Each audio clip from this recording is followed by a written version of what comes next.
Então, gente, eu estou sentindo uma treta. E essa treta é resumida de forma muito simples. Alcolumbre e Hugo Motta. E eu sei, você já respirou fundo. Mas só existem 3 motivos para isso acontecer. 1, você tem pavor ao Alcolumbre porque é o Alcolumbre.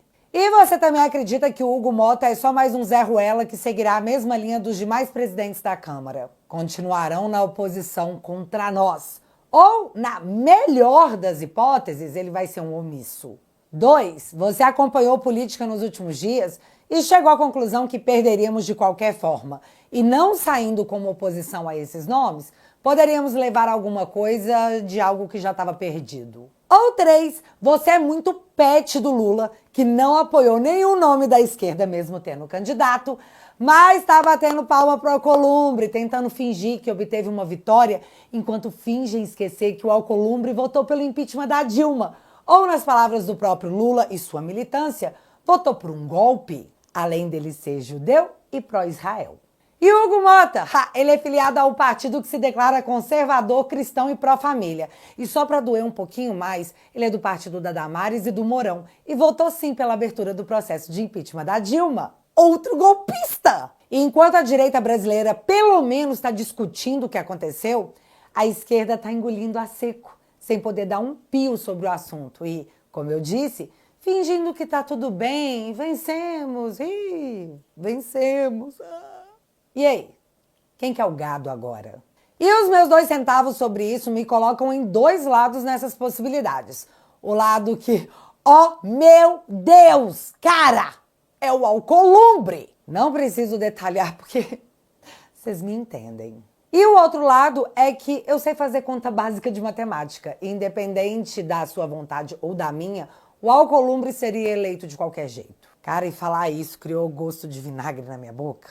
Então, dá sim para não gostar nem um pouco e perceber que entre mortos e feridos não saímos de mãos abanando. Do Senado saímos com a vice-presidência na mesa diretora e a indicação para a presidência da Comissão dos Direitos Humanos com a Damares, Segurança com o Flávio e Infraestrutura com o Marcos Rogério. Ah, Bárbara, mas comissão não quer dizer nada, vai para votação no plenário e pau! Sim, você tá certo nesse ponto. Mas a minha percepção sobre esse cenário vai para um outro lado. Se, e eu disse se, a gente souber usar direitinho, com a Comissão de Direitos Humanos, que foi dominada pela esquerda durante tanto tempo, que esse espectro ideológico sequestrou o discurso dos verdadeiros direitos humanos, com a Damares na presidência, tem espaço para isso ser revertido com a promoção das liberdades individuais, das vítimas da criminalidade e das vítimas das perseguições políticas e abusos judiciários. Essa comissão pode, inclusive, promover audiências públicas para se discutir o tratamento dado aos presos do 8 de janeiro. Por exemplo, que tipo de justiça revoga a prisão do ex-dirigente do PT do Distrito Federal após ele ser preso por violência contra menores, enquanto a Débora, mãe de 2 crianças, está há quase 2 anos presa porque escreveu "perdeu um mané" de batom numa estátua. E o detalhe é que o motivo alegado para não soltarem a Débora é a gravidade dos seus delitos. Já o ex-dirigente do PT tá solto. Vocês conseguem compreender? Porque é óbvio que tem alguma coisa errada e que Deus trabalha o coração de quem se cala por pura conivência política. Ou só covardia mesmo. Portanto, essa comissão abriria um novo espaço para essa discussão, além de aumentar a repercussão internacional sobre tudo o que tem acontecido em solo tupiniquense. E que não é pouca coisa. Então, sim, pode sim ser uma boa oportunidade. A Comissão de Segurança, com o Flávio Bolsonaro, vai carregar a maior dor que os brasileiros sentem hoje. A alta da criminalidade, o aumento das facções, a falta de segurança pública, mas não apenas isso. Quem sabe umas fiscalizações mais rigorosas no trabalho da Polícia Federal quando eles cumprem as ordens do STF. E mais, poderiam também chamar uma audiência pública para comentar os possíveis excessos cometidos pelo delegado que comanda muitas investigações sigilosas, além da condução da investigação contra o Eduardo, o Marcel e o Cabo Gilberto, naquela história com o Fábio Chor, o delegado do Alexandre. Eu posso falar isso, delegado do Alexandre? Se não puder, desculpa aí, viu, democracia, como eu ouso ter esse tipo de opinião, ó. Só que não para por aí, porque eu tô falando de segurança num dia em que o Brasil assistiu perplexo o que pessoas travestidas de torcedores de futebol fizeram em Recife. Quem não ficou em choque já banalizou a barbárie. O prefeito de Recife? O prefeito que inaugura faixa de pedestre com um videozinho e que o Lula quer imitar? Se limitou a uma postagem nas redes sociais, escrita, dizendo que assistimos cenas criminosas com vândalos que usam futebol para violência e que a identificação e punição severa era urgente. Galera, um homem foi violentado na rua com uma barra de ferro. Vocês concebem isso? Pois é. Mas voltando aqui, oportunidades temos. A questão é se saberemos usar. Isso nós só vamos descobrir vendo. Bárbara, foi o melhor que tá tendo. Não foi. E pra quem tá revoltado, parecendo que comeu vinagre, deixa eu explicar uma coisa. Ou a gente elege pelo menos, no mínimo, 29 senadores da República totalmente alinhados às nossas pautas, ou em 2027 nós vamos passar por tudo isso de novo. E sobre o novo comando das casas, eu não tô esperando nada de bom, mas como eu adoraria ficar surpresa, viu? Primeiro, o Alcolumbre disse que a anistia não estava nos planos de debate porque era uma pauta que desagregava. Para depois voltar atrás e dizer que pode sim discutir a anistia aos presos do dia 8, já que para ele nenhuma pauta deve ficar de fora. Já Hugo Motta encerrou seu discurso imitando Ulisses Guimarães dizendo: tenho ódio e nojo à ditadura. Não existe ditadura com parlamento forte e não há democracia sem imprensa livre e independente. E finalizou dizendo que os deputados só estão lá por vontade popular e que são escolhidos para representar o povo. E soltou um: ainda estamos aqui. Meu Deus, seu Hugo, Jesus, que coisa brega. Muito, tá? Mas tá, eu vi petista comemorando, achando que ele estava fazendo uma referência à Contra-Revolução de 64. Mas ele também disse, abre aspas, juntos vamos fortalecer institucionalmente a Câmara, manter sua autonomia e independência em relação aos demais poderes. É salutar compreendermos que uma gestão de país se faz com respeito e com o pressuposto da harmonia. Fecha aspas. E ele disse isso um dia após a Zambelli, que teve 1 milhão de votos, ter a sua candidatura cassada pelo TRE por fake news. 1. Fake news não é crime na Constituição brasileira. E 2. Se um parlamentar emitir uma opinião que seja considerada uma opinião falsa, cara, não vai sobrar político. E pelo visto não foi só eu que achei que o Hugo Motta mandou uma cutucada nos megapoderosos, já que a Andréa Sadi diz em seu blog que, em seu discurso, Hugo Motta mandou recado duríssimo aos outros poderes e reafirma o papel do Congresso. Tô animada? Não porque o Hugo Motta votou pela prisão do Daniel Silveira, mas tem um fator que pode pesar a balança sim, e esse fator não deve ser ignorado. Lula 3 está fazendo cosplay de Dilma 2 e tá ladeira abaixo, fi. E isso é tão verdade que o padrinho político do Hugo Motta, o seu Lira, teve uma fala que gerou essa matéria. Ninguém embarca num navio que sabe que vai naufragar, diz Lira, sob apoio eleitoral a Lula. E da mesma forma que Alcolumbre, agora o ministro do Lula já admite que o Hugo Motta vai discutir a anistia com os líderes, mas ele acredita que a pauta perdeu força. Só que essa força é nossa, porque até hoje eu não entendi como que a gente não encheu 8 quarteirões da Paulista com esse tema. Cara, se fosse a esquerda no nosso lugar, eles iam arrumar um escândalo absoluto e sem fim. Se bem que, na ponta da balança, eu até entendo. O judiciário brasileiro colocou medo nas pessoas para que elas não falem de determinados assuntos. E dito isso, eu volto no ponto que o poder continua sendo nosso e quando a gente quer, a gente arruma um escândalo. Vide aí a história do Pix.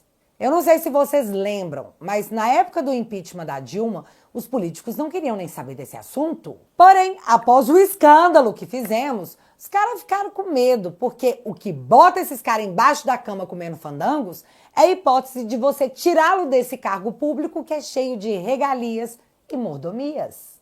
Se eles não querem discutir, a gente pode obrigar. Se eles quiserem discutir, como por exemplo o novo PL das fake news, que eu vou destrinchar no próximo vídeo, nós podemos proibi-los. É só mobilizar. E a gente até sabe da força que a gente tem, só que às vezes cansa.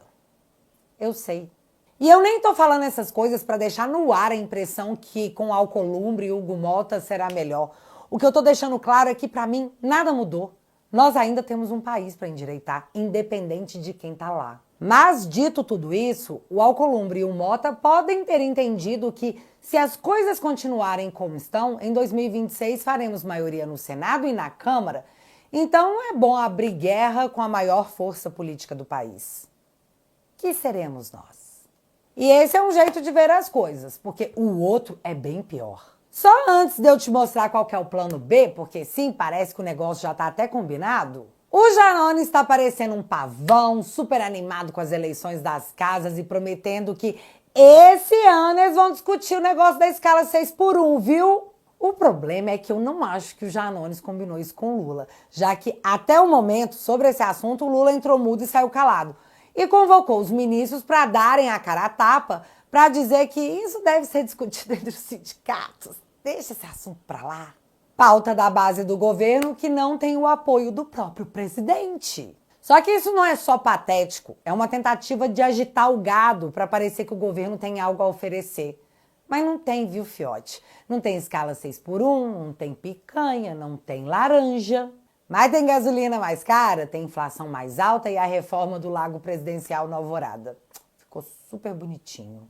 Pena que foi a gente que pagou. Já o Randolph e outros ministros do Lula apareceram com um boné dizendo que o Brasil é dos brasileiros, numa tentativa de contrapor o boné mega famoso do Trump.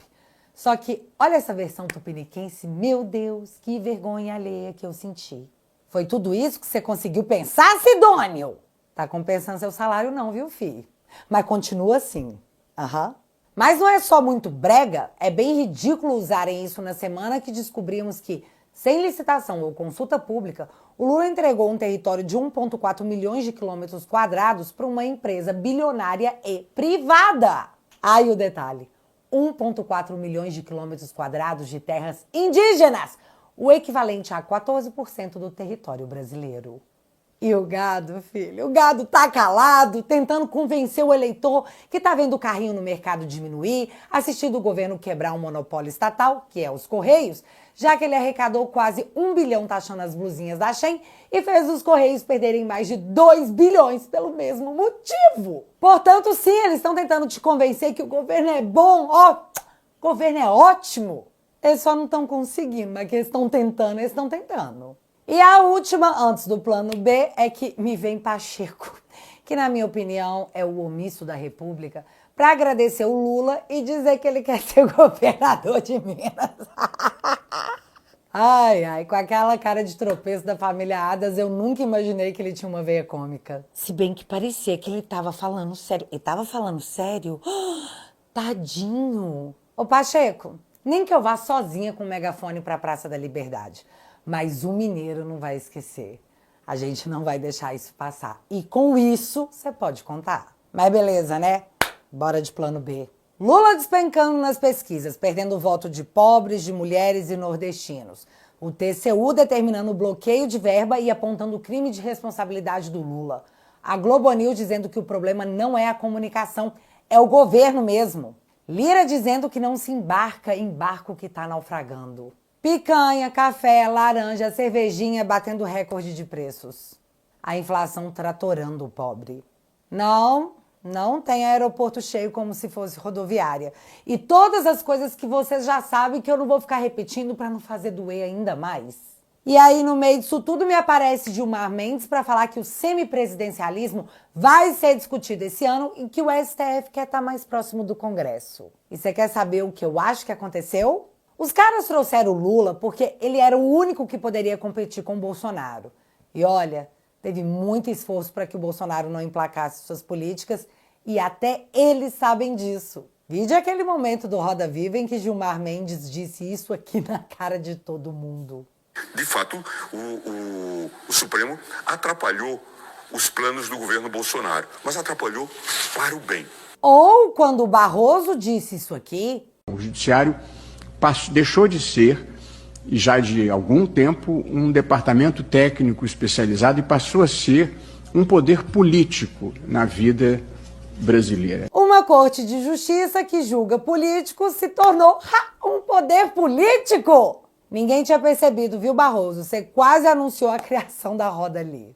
Só que o problema é que eu não sei se vai dar para fazer de novo o que rolou em 2026, porque o Lula tá fraco, virou um pária mundial, um anão diplomático. No Brasil, tá virando o pai da fome, o pai do caos, o pai da mentira. Popularidade em baixa, descrença em alta, escolhas erradas e uma ligação com a população sendo totalmente perdida. E aí, se não tiver o Lula, que pode estar com medo de ser enxotado, quem que vai fazer frente ao Bolsonaro em 2026? Pois é, como esse nome não existe, talvez o plano seja não ter que deixar o povo escolher. E assim, durante a sessão desse sábado, os parlamentares já colhiam assinaturas para a PEC do semipresidencialismo. São necessárias 171 assinaturas para abrir discussão. E eles já têm 134. E caso você não saiba, de uma maneira bem resumida, o semipresidencialismo transforma o presidente numa rainha da Inglaterra. E o primeiro-ministro não será escolhido pelo povo, mas sim pelo próprio Congresso, que hoje é dominado pelo centro, que nunca chegarão ao poder enquanto existir a polarização entre esquerda e direita. Mas no semipresidencialismo, eu acredito que o primeiro-ministro seria um cara do centro fisiológico. Enfim, acabou o problema da Suprema Corte, acabou esse negócio de esquerda e direita. Ontem, tanto o Alcolumbre quanto o Hugo Mota disseram que o Congresso estará mais forte e respeitado do que nunca. Gilmar Mendes fez um post no Twitter dando parabéns tanto para o Pacheco quanto para o Alcolumbre. Então, para mim, o plano B é usar essa nova composição de presidência do Senado e da Câmara para dar fim à polarização no Brasil. E sim, essa é só a minha opinião, mas eu não acho que eu esteja viajando aqui, fiote. Não mesmo. Ainda ontem o Bolsonaro disse que se dessemos a ele metade da Câmara e metade do Senado, ele ia mudar esse país. O Trump tem maioria nas casas e tá fazendo o pau torar. Aí entra o negócio de... eles podem não querer pagar para ver. Só observa a mudança dos cenários. Acho que você vai pegar o fio da meada aí. Eram essas as considerações que eu queria fazer, mas óbvio que são apenas as minhas opiniões e percepções a respeito de mais esse momento que atravessamos. E aí, você concorda comigo? Você discorda de mim? Então bora debater aqui nos comentários com respeito ao coleguinha, viu? E já que você ficou até esse momento do vídeo, galera, eu fiquei chocada com as últimas coisas que rolaram nessa última temporada da saga pra salvar a democracia.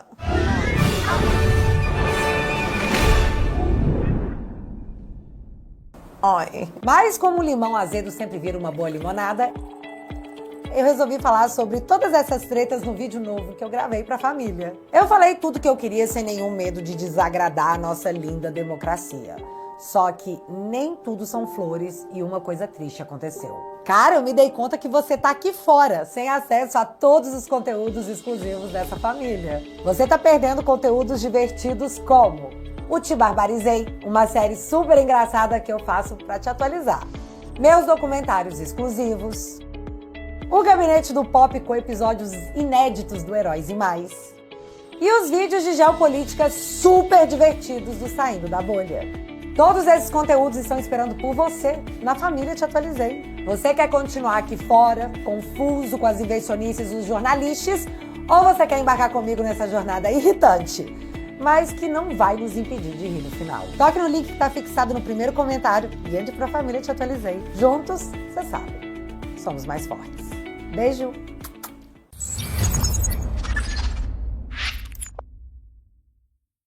Assinando a minha plataforma, você financia meu trabalho e entra na trincheira dessa luta que, acredite, meu amigo, só começou. E em troca eu te ofereço, como agradecimento, conteúdos exclusivos. Já tem muita coisa lá no teatualizei.app para você maratonar e se divertir sempre que possível.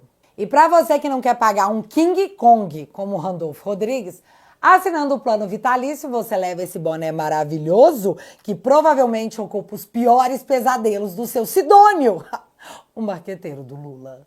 Para quem quiser e puder, o link está fixado aqui no primeiro comentário. E desde já, muito obrigada. No próximo vídeo eu vou destrinchar o novo PL da censura que o governo vai tentar emplacar. Portanto, se você ainda não é inscrito aqui no meu canal, meu amigo, se inscreve e deixa seu like. Porque você já sabe, acontecendo alguma coisa de relevante ou irrelevante, a gente volta. Beijos, galera! Fui!